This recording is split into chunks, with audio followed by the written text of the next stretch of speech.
Hello there everyone, I have just got back from UK Nats where I played Oscilio in CC, went 6-0. Don't ask me how the draft portion went. So I thought I'd just do a quick deck tech and tournament report just because I like talking about Oscilio and maybe you like listening about Oscilio as well. Before we get into the video, I would just like to preface that there'll be a lot of cards in here that I don't bother explaining. If you're new to the deck and you want an explanation, I did an Oscilio deck tech about 3 weeks ago. I'll put that link in the description so you can check it out. And before we get started again, don't forget to like and subscribe. So first off, I was playing Oscilio, Lightning Wizards, and I'll start off with the main board equipment. There will be no real surprises here, so I was playing Volzar, I was playing Flash of Brilliance, the old Knocker, well, it's really the new Knocker, Ether Body the Third Age, and Lightning Greaves. I know it doesn't fit perfect on the camera here, but I thought this was visually cool, and I couldn't get it to work any other way. So Volzar, self-explanatory, Ether Binding, self-explanatory, Flash of Brilliance. This is the only helmet that I have in the whole deck. I've seen some people playing Cap of Quick Thinking, which I think is cool. I do still need to test it. I just really like the fact that Flash of Brilliance fixes your hands and gives you a higher ceiling. I used it in all my games, and I think the power of basically, if you have something on board like a Sigil of Brilliance, the power of bouncing that back and fixing your hand basically twice, 3 times with Oscilio's ability is incredibly strong in a combo deck.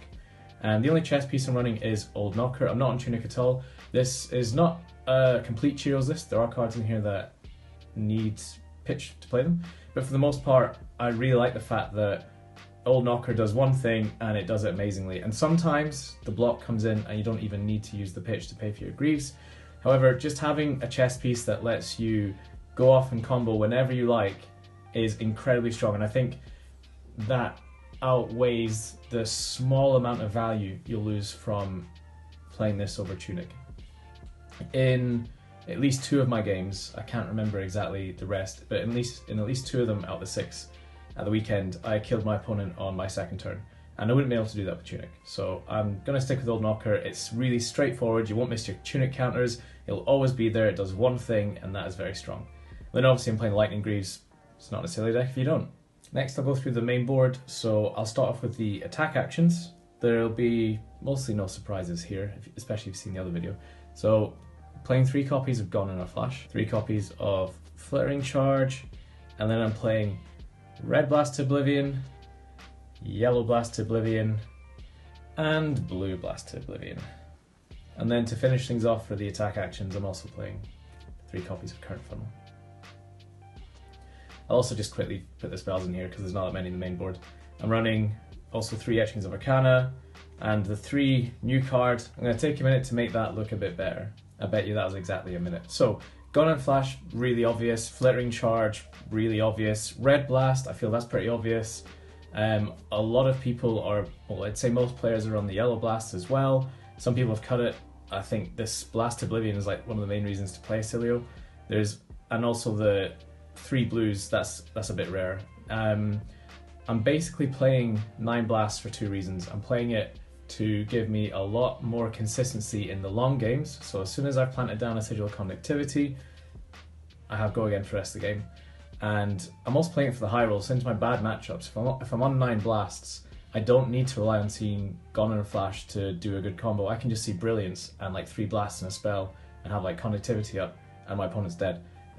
It's really strong. 9 blasts, I would fully recommend you try it. At the weekend, the Blue Blast to Oblivions won me 2 games, and I may not have won those games if that was a different card. You can sometimes clump, but just shuffle well and make sure you don't draw clumps of cards, you know? And yeah, 3 Current Funnel, that's pretty standard. For the main board spells, Etchings of Arcana and Consigned to Cosmos, these are the 2 spells that I'll play into every single matchup because they're just good into every single matchup. Not much else to say there, really. For the main board instance, I've got 3 copies of Sigil of Brilliance, 3 copies of Sigil of Conductivity, 3 copies of Sigil Lightning, 3 copies of Sigil of Ether. They're all extended Rainbow Foil, don't worry about it. I've got 3 copies of Electrostatic Discharge, 3 Somersaults, 3 Channel Lightning Valleys, and 3 blinks. Now if you've seen my other video, which, you know, I'm not going to try plug it any more times than I already have, but if you've seen it, you'll know that I'm a big fan of 12 sigils because I'm on 9 blasts, so 12 sigils really increases the ceiling of the deck and the consistency of it. Brilliance is obviously the best one, but honestly, besides Brilliance, if I'm on 9 blasts and I see connectivity early, I really feel like it's so hard to lose that game because you just have, like, your hands cannot brick basically for the rest of the game unless you draw like all instants or whatever, but that's not Blast's fault. Sigil Lightning is really cool, and Sigil of Ether, this at 3 was so good. It pairs insanely well with Blast Oblivion, so you might be a little bit action point starved if you maybe don't see connectivity or you want to play a few other instants, but finishing off with a blast, bouncing that ether can often do obscene amounts of damage. That damage is immune to Arcane Compliance, and as well you can use that to kill your opponent on their turn with Flash of Brilliance, and you can also use it at the start of your turn to ping a Gravy Bones ally, and you get the amp and you've got rid of their ally. So really strong card, and also you can use it with connectivity to give yourself an embodiment if you really need to. I was a huge fan of 3 Sigil of Ether. I wouldn't cut it, I really like it. If you're not playing 9 blasts, I can see an argument to not play it, but if you're on 9 blasts, I recommend you give this a try as well. The other instants, they're all pretty straightforward. I don't really have much to say. Somersault becomes more powerful offensively with 9 blasts, I think, because if you see Somersault on a Gunner Flash turn, it's just, it amps 1 and bounces Gunner Flash. But with Blast Oblivion, if you play Gunner Flash, Sigil Brilliance, Blast Oblivion, Somersault, draw another instant, you just keep rolling, it's very strong.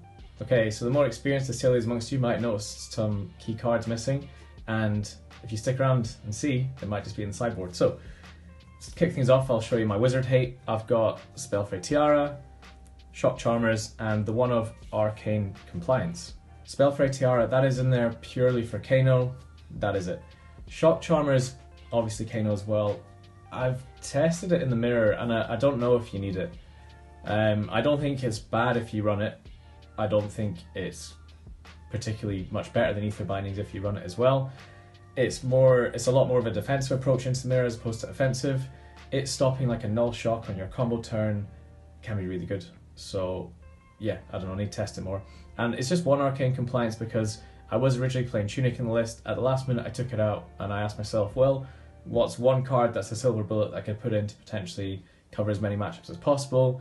I thought my Kano matchup was a bit poorly covered, and I also thought, you know what, might be some Oscilio, so let's just chuck in 1 Arcane Compliance and see if we can high roll them with it.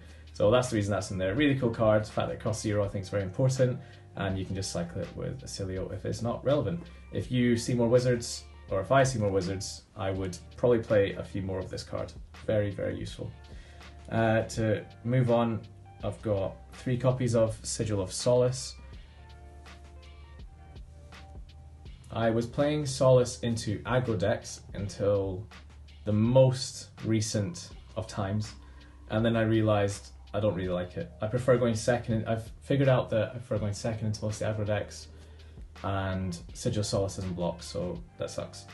I'm happy with that decision, but Sigil still plays a very important role in the deck. I've been putting it in for matchups such as Florian, for Verdance, for Victor, kind of those non-aggro decks that can still present a lot of damage. So like if you think about Florian, for example, most Florian lists these days are on like Channel Mount Heroic, that sort of stuff, so they're very aggressive, but he only has CNC as an on-hit, so blocking isn't really that great, and having a card like Sigil of Solace in the deck lets you essentially pseudo-block but offensively, because you can, like, if you have just even like a connectivity up or a Brilliance, just go Blast, Sigil of Solace, bounce, you're actually getting more equity from that Solace by gaining 3 on your turn as opposed to blocking with a 3 block. So that's why I like it. And yeah, so basically it lets you not block but keep your life total high as though you had blocked, but you're using it offensively instead. And next up, I was playing 3 copies of Calming Breeze. This is in here for Kano, for Cindra, and for the Assassins. I didn't face any Kano, didn't face any Assassins, but I did face plenty of Cindra. And this card won me both my Cindra games. It stopped mass triggers both times. So I was opting to go second in Cindra. I was increasing my block count a little bit more, and I was running these, and it just shuts down their entire turn, because if you want to commit to a block to stopping mask and they try flick and you Calming Breeze, you know exactly what kind of value you're getting from your turn. If you start with Dagger, you just put this on the stack before it resolves, and you know that you're going to have a safe turn, because that's all. The Cindra matchup's all about buying as much time as possible to find your combo, and Calming Breeze is perfect at that. It looks like it's just a card that says 3 value, but when you time it well and you use it properly, it is more than 3 value. It's very, very important. So it also covers Assassin as well, which is probably the only matchup outside Azalea that I would classify as bad. There are some unfavored ones, but there's very few bad ones. And Assassin's probably one there it's like it's borderline bad. And Calming Breeze stopping the Flick Knives to stop you being marked, stops things like Saber Bloodshed, Take the Mantle, Kiss of Death, all that kind of stuff. So it's very important. It's a really cool utility card. Recommend you try it if you're not running it. One quick side note as well, I've seen a lot of Oscilios playing Cap of Quick Thinking into those matchups instead of Calming Breeze. You can try that as well. I guess the upside of Cap is that you always have that prevention on demand when you need it. The downside is you give up Flash of Brilliance, and it's only a one-time use as well. Next up for the sideboard, I've got 3 copies of Lightning Press. This card is so good. I think you should always be on 3 of it. I'm on 9 blasts, so it makes a bit more sense for my list to be on it, because I'll be a little bit more action point starved when I low roll, so the Lightning Press makes up for that. It is very good into Prism as well, gives you an extra popper, and even though it seems like it's bad value giving up 2 cards to stop their on hit, that matchup is again just all about trying to find that combo turn. So if you can deny them soul for 1 extra turn, that is huge. And I also like it into Azalea, because when under Red and Ledger you present more damage. Into the defensive decks, it lets you, if they're trying to block you out and kind of maybe sometimes fatigue you, then Lightning Press can kind of guarantee 9 damage goes through. So yeah, I'm putting it in for those matchups. I don't put it into the aggro decks because it doesn't block and it doesn't really facilitate what I want to do. Next up, I've got the last piece of tech for a specific matchup is Snag, just for Assassin. With Nugon, yay. With Nugon, it is only Mario and Slippy that you have to worry about. The other 2 don't exist. And the only cards that I really care about in those matchups are CNC and Leave No Witnesses, and those are both very face up. So when you're making a decision on how to block or if to block, you have a lot of agency in that, because there's less tricks they can do with those cards. And you can also Arsenal Instants to play around them as well, so those cards are quite easy to deal with. The ones that I hate are Persuasive Prognosis and Bonds of Agony. Those 2 shitters are insanely annoying, and so having Snag in the deck basically gives you a chance to counter their most effective plays into you, because if they go Persuasive, you just give armor block, and if you have Snag, you can just hold it, especially in Slippy when they go like Persuasive, 1 go again. You have no idea how you're meant to block really, so having Snag just puts all your concerns at rest. Same for Bonds of Agony. I didn't play any Assassin on the day, but in testing sometimes my opponent would go Bonds of Agony and all of a sudden it's coming for 14 and you just Snag and you win the game from that. So huge tempo swing. It is a silver bullet. Would thoroughly recommend you play it. I play it at 3 because I want to see it as often as possible, and I'm playing Oscilio, so if I see it too much I just Oscilio away and I don't have to worry about it. The last pieces of side tech are all spells, so I'll just go through them all quickly. Mind Warp is in the sideboard, Burn Bear in the sideboard, Destructive Tide in the sideboard. I'll just quickly move these up. And lastly, Comet Storm Shock. Look at that. Cold foil. Look how pretty that is. It's so nice. Anyway. Mind Warp's in the sideboard because I don't play it into Kano. Off the top of my head, there might have been another matchup I don't play it into, but I can't remember right now. So it's in the sideboard, but it comes in for most matchups. Burn Bear, I put this in against Verdance. Prism, obviously, because it's just for the popper, and into Jarl. The reason I put it in for Verdance is that she has a lot of life gain, and she has quite a lot of disruption as well, which is annoying. But then why don't I play into Florian? I don't play into Florian because Florian doesn't have that life gain, and also Florian can't kill me from 10 health on my own turn. So Burn Bear gives you a way to eat through their life gain, and also it plays better into their disruption. So I really like it for that. And it's kind of a similar thing for Jarl in that he's very disruptive, and having a spell that goes at least 3 over their arcane barrier is huge, especially if he blows up your boots very early on. Destructive Ether Tide, this is in here for my aggro matchups. It covers Cindra, Dash.io and Azalea. I think those are the only ones off the top of my head that I play into. But yeah, they don't run a lot outside of Dash.io. Cindra and Azalea don't really run much AB, and getting rid of a whole card from their arsenal is very big. Azalea is an awful matchup, so you need as much help as possible. Cindra is slightly unfavoured, I'd say, but like having something like Destructive Ether Tide eating an entire card for them is basically like stopping Mask in a way. And lastly, I've got Comet Storm Shock. So if you watched my last video, you'll know that I spent like a minute ranting about this card.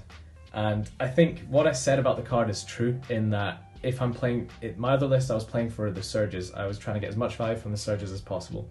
And so Comet Storm Shock didn't make any sense. However, I realized that when I wasn't getting very good turns, my deck did nothing basically.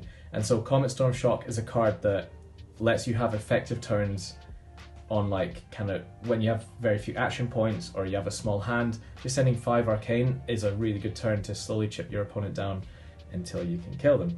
It blocks 3, is an instant. The shock is super relevant in stuff like Prism, Gravy Bones, and also killing your opponent on their turn. This card really overperformed this weekend. It's in the sideboard because I think I wasn't playing it into Kano, because I don't like pitching away a hand and leaving myself open, but maybe it goes into the main board. I just need to test it a little bit more.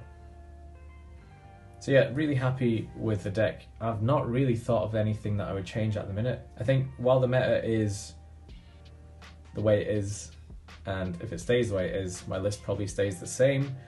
I would maybe test a few different sideboarding things. If Wizard becomes more popular, might put more hate in for that. But I'm really happy with how the deck performed. And now I will talk about my matchups.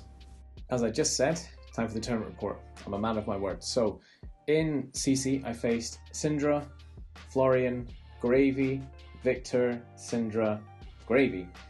Round 1 into Cindra, I win die roll, and I ought to go second, which I think is the unorthodox choice amongst Oscilio players. I realised in testing that I was just winning more games when I went second. You do risk drawing that all-instant hand, sure, but the odds of that are actually incredibly low. It's something like a 3% chance, and admittedly you do say like 2 instants and 2/2 blocks, that's a higher chance, but it's still unlikely.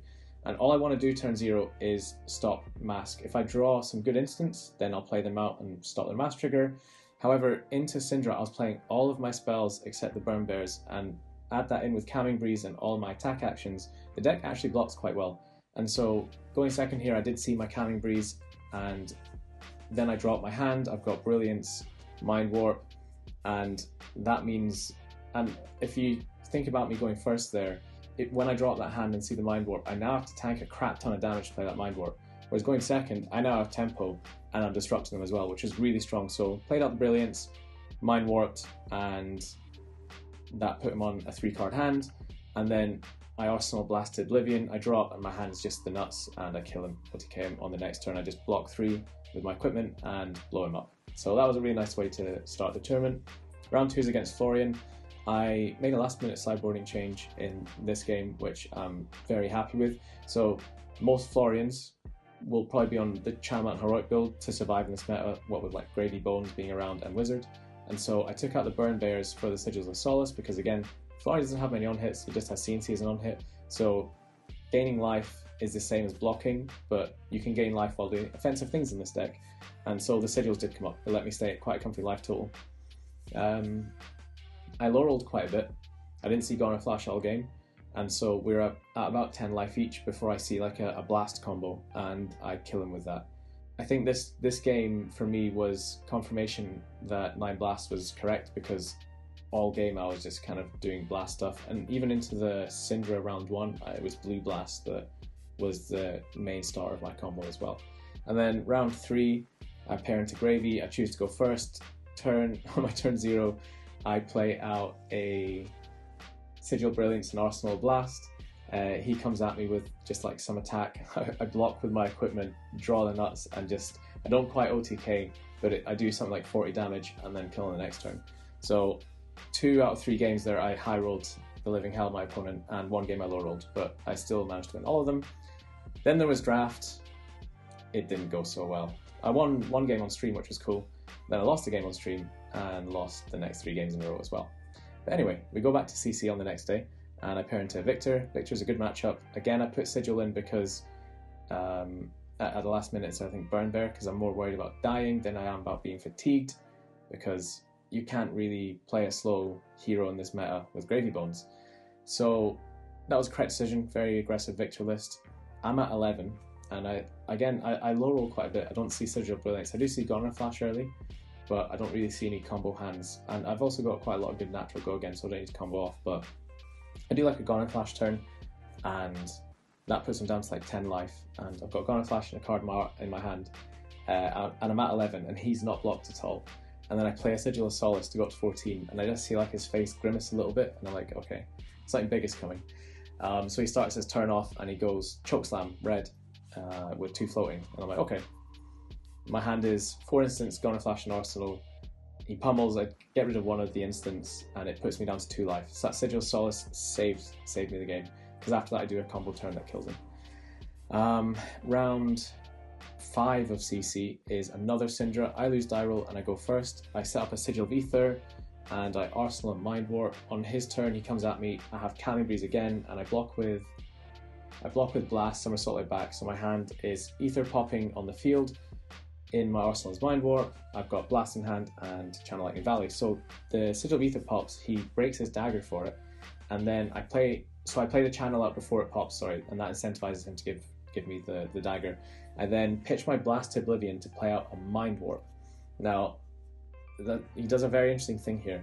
He pitches 3 reds to get his dagger back to stop the surge on the Mind Warp. So he has a card in Arsenal, 1 card left in hand, which telegraphs heavily. He's either got Wrath to save for a big turn, or he has that stupid Art of Dragon Scale card that blows up your equipment. It turns out it was that one. I was able to block it, and it did stop me doing a big combo turn, but it also gave me quite a lot of tempo, because my follow-up turn is actually really nice. And I think I disrupt him once more with a Mind Warp or something, but I don't actually combo for quite a while. However, I've got so much natural go again from like my Blast, my Sigils, that I don't need to combo. I'm just doing like really, really good damage, and he's so low that he's starting to block, and then I think I just find a combo turn and win in the end. So I won both my Cindra games, really happy about that. And then the last round was another Gravy Bones. This was a slower game. I have to like clear Chum at one point. He doesn't see Anchor, which is good. He gets 2 Sawbones out when he's below like 20 life, so I just ignore them and go face. And eventually I kind of break through it and I kill him. So 6-0 in CC overall, very happy with that. Sad I can't draft, but we'll work on that. I would say classic wizard thing, but I've only been playing Oscilio for a little bit, so I can't even use that as an excuse. But the deck is really fun. If you're really lost and don't know what to play at the minute, I'd thoroughly recommend Oscilio. It's really good fun. This is more combo orientated Oscilio, but it can mid-range very well as well. Like, more Blast Oblivion sounds like you're just all in on the combo, but it lets you play small hands really well too, because if your hand is just Blast, Sigil or Lightning Press, and you've got a Sigil Conductivity on board, that's a really good 2-card play. You come in for like 4, buff it, bounce your Sigil, get an embodiment, Arsenal that Sigil, so you can amp on the next turn. It's really good plays. So the deck is really versatile. My one concern would be that people are starting to realize how good it is, and therefore they might start teching for it a lot more. So we might see some more race faces, some more arcane compliances. The deck can actually play around compliance quite well. In fact, I was actively doing that if I could on the weekend. I was prioritizing my 0 shock over just like a different spell if I could. But yeah, I think that's everything. Hope you enjoyed the video. Hope you take the deck for a spin, and hope you have a good day. And if you have any questions, then ask. I'm always happy to talk about Oscilio. I need an outlet for it. So yeah, take care.